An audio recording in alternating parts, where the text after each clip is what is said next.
होती है। आचार्य बैठे हैं, दुर्गा सप्तशती में स्पष्ट लिखा है, प्रथम शैल पुत्री चो, द्वितीय ब्रह्मचारिणी, तृतीय चंद्र घंटेति, कूष्मांडकम चतुर्थकम, पंचम स्कंद मामेति, षष्ठम कात्यायनी चो, सप्तम काल रात्रि ती, महागौरी चो चाष्टमम, नवम सिद्धात्री चो, नव दुर्गा प्रकीर्तिता। तो 9 साल तक की बेटी कन्या कहलाती है। पर हमारा आपसे हाथ जोड़ के एक निवेदन है, अगर अपने घर में कन्या भोजन कराना तो एक गलती नहीं करना, वरना आज कसम खा के जाइयो कि अब कन्या भोजन करे हैं नहीं। और अगर कहूं जा गलती करो तो कान पकड़ के जाइयो पंडाल से के आज से कन्या भोजन बंद घर में। और अगर करो तो ये गलती नहीं करना, वरना इतना खतरनाक प्रायश्चित भोगना पड़ेगा। हमने कल भी कहा था, माई का कोप संभालना बहुत मुश्किल की बात है। कल मैंने कहा था कि एक आदमी, और आज कह रहा हूं, एक आदमी ऐसा खड़ा हो जाए जिसका घर दुर्गा जी के मंदिर के चारों तरफ अगल बगल में हो और वो आदमी सुखी हो। चैलेंज हमारा, हो जाओ खड़े। और कल लो खबर, अगर तुम्हें खबर हो को बगल में रहे दुर्गा जी के और वो सुखी हो, कल लो अपने अपने गांव में खबर, दुर्गा जी के 14 हाथ शिखर से रहने वाला कभी सुखी नहीं रह सकता। इन चीजों का बड़ा प्रभाव है जीवन में। अगर कन्या भोजन करना तो एक गलती नहीं करना, और करना तो कन्या भोजन ही नहीं करना। कौन सी गलती? कौन सी गलती? आइए कटारी जी बिराजिए। कौन सी गलती नहीं करनी है? कभी भी 9 साल से छोटी बेटी में जात पात का लेखा मत लगाना। 9 साल से छोटी बेटी की कोई जाति नहीं होती। हम लोग क्या करते हैं, अच्छी समाज की बेटी आई तो भीतर बिठा के जिमा दिया, और छोटी समाज की आई तो बाहर बिठा के जिमा दिया। माई तुम्हें छोड़ेगी नहीं, ध्यान रखना।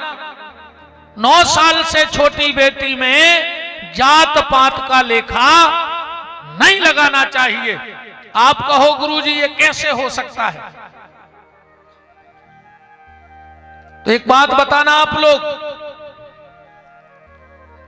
गैया के रोम रोम में देवता है कि नहीं? अब गैया को रोम रोम तो छोड़ दे, गैया के गोबर में को बैठो गणेश जी बना तो तुमने गोबर के गणेश नहीं बना थे गोबर के गणेश? पूछो न महाराज जी यार से, गोबर के गणेश को विधान है?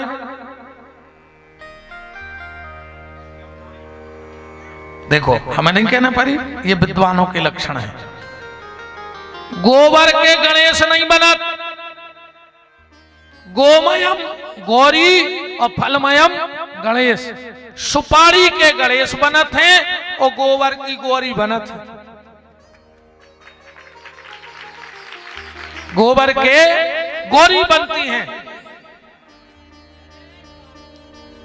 निवेदन, गैया के गोबर में गौरी, गौमूत्र में भगवान धन्वंतरी।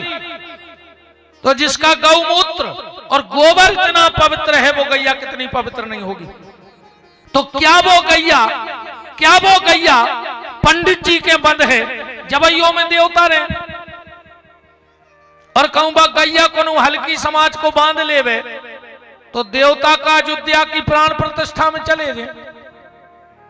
क्या भाई हम नहीं रह रहे हल्की जात को बांधे हैं जगैया? बोलो, गाय किसी के खूंटे से बंध जाए वो पूजा के लायक है। ऐसे ही 9 वर्ष की कन्या किसी भी जाति में हो वो भी पूजा के लायक है। उसमें जाति का भेदभाव नहीं होना चाहिए। और सुन लो फिर, ये जात पात का भेदभाव हमारे धर्मशास्त्रों ने नहीं फैलाया है। हमारा धर्मशास्त्र नहीं कहता जात पात को।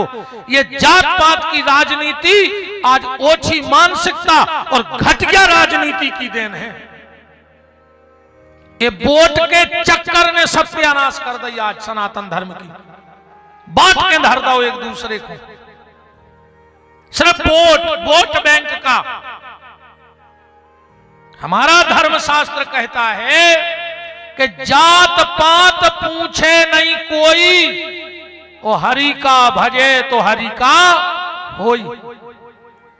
हम उस सिद्धांत, उस मार्ग के पथिक हैं कि अगर मांस और मदिरा धुंधकारी जैसा ब्राह्मण करता है तो हम उसका त्याग कर देते हैं, और अगर रैदास के कठौते में गंगा आ जाती है तो हम उसे गले से लगा लेते हैं। यह हमारा धर्मशास्त्र कह रहा है।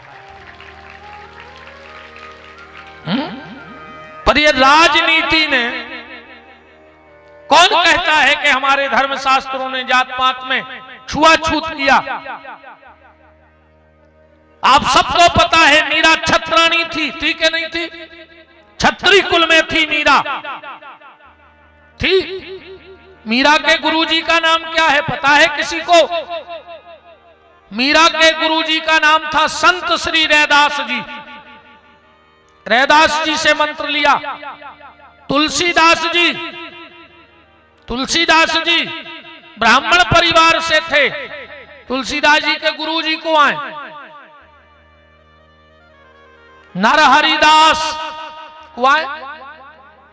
नरहरिदास किस जाति के थे पता है?